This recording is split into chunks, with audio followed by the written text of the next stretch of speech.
এখন যদি একটা চোর বলে যে আল্লাহ পাক আমার তাকদিরে লিখেছিলেন যে আমি চুরি করব, তাই আমি চুরি করেছি।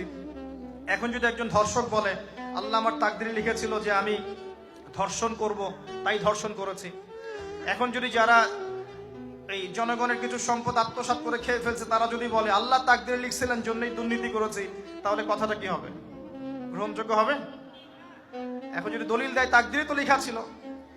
এই আকীদাটার নাম হচ্ছে জাবারিয়া আকীদা। কি আকীদা? জাবারিয়া। এমন একজন ব্যক্তি উমর রাদিয়াল্লাহু আনহুর দরবারে এসেছিল। চোর চুরি করেছে, ধরা পড়েছে। উমর রাদিয়াল্লাহু আনহু বলেছেন হাত কেটে ফেলো। তখন সে বলছে যে আমার হাত তো কাটা যাবে না।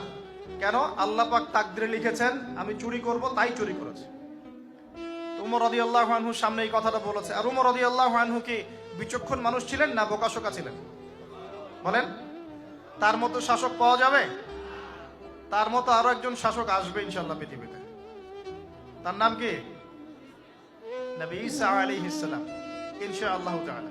এবং তার আগে আরো একজন ইমাম আসবেন। তার নাম কি? তার নাম হচ্ছে মুহাম্মদ। কি নাম? তার নাম মুহাম্মদ, তার উপাধি হচ্ছে মাহদী। কখন আসবেন? যখন পৃথিবীতে যুদ্ধ বিগ্রহ ছড়িয়ে পড়বে, ব্যাপক আকারে মালহামা চলবে, তখন আসবেন। কাদের পক্ষে আসবেন? মুসলিমদের পক্ষে। কি উদ্দেশ্যে আসবেন? সারা বিশ্বে জুলুম তুলে ফেলার জন্য।